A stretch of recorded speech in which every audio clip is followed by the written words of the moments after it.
Good morning, students. This is chapter 9 and it's the second video.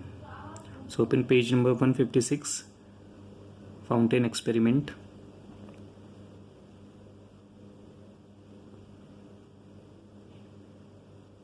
You know what is the purpose of this fountain experiment? To demonstrate the high solubility of ammonia gas in water.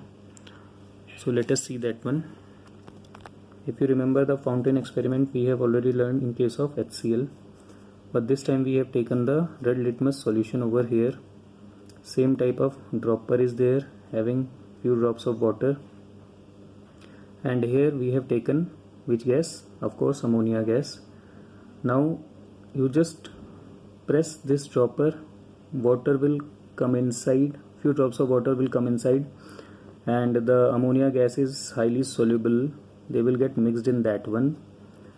The red litmus then will rise upwards because of the vacuum creation over here, and later on a sort of fountain will come out. But this red litmus, as it comes in contact with ammonia gas, it will turn into blue. What is the reason?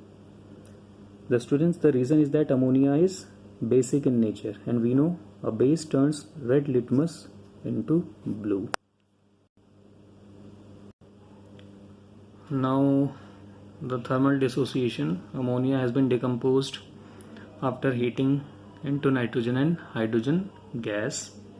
Then ammonia is basic, and what is the reason for this basicity? That ammonia has one lone pair of electron and it can donate. So any species which can donate its lone pair of electron will be basic in nature.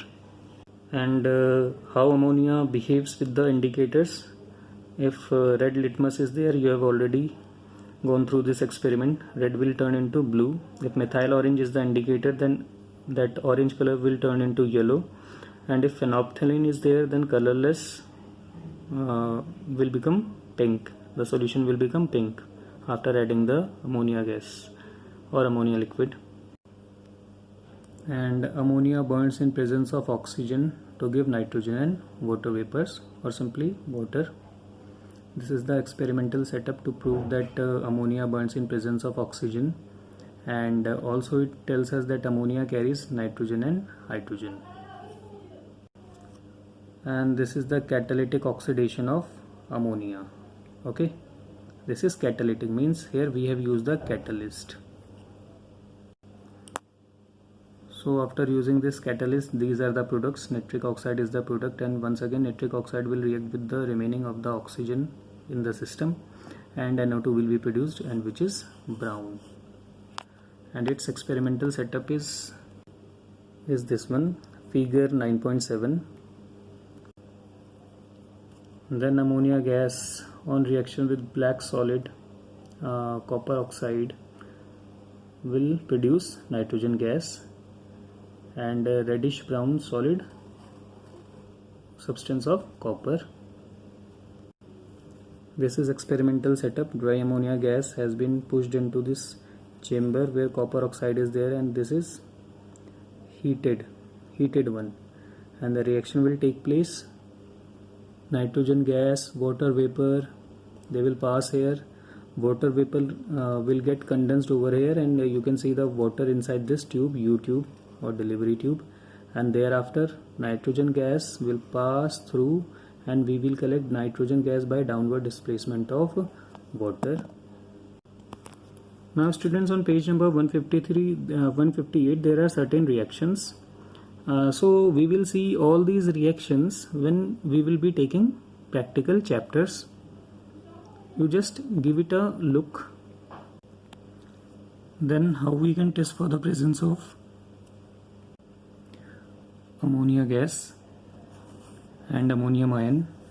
So already somewhere I told you in chapter 8 that HCl reacts with ammonia gas to produce white fumes of NH4Cl. So we can bring a glass rod. This time we will take the glass rod dipped in HCl, bring it to the mouth of the test tube, which we have a doubt that the test tube will be having ammonia gas. So we will bring HCl dipped glass rod at the mouth of this test tube, and then NH4Cl dense white fumes will be produced over there. Then we have some more tests regarding the identification of ammonia.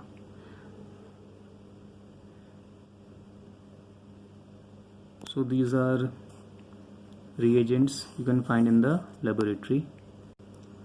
Now let us see some of the applications or uses of ammonia gas.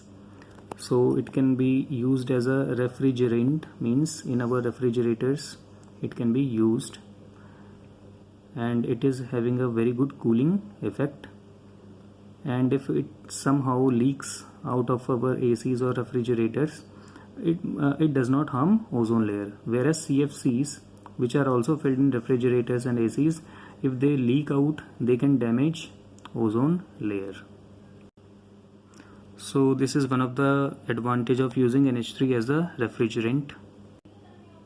So already I have mentioned here, you can have a idea how this ammonia gas can have advantage over other refrigerants.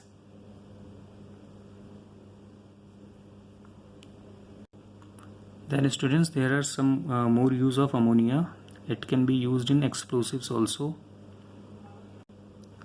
and it is also used in some of the polymers like rayon, nylon, etc.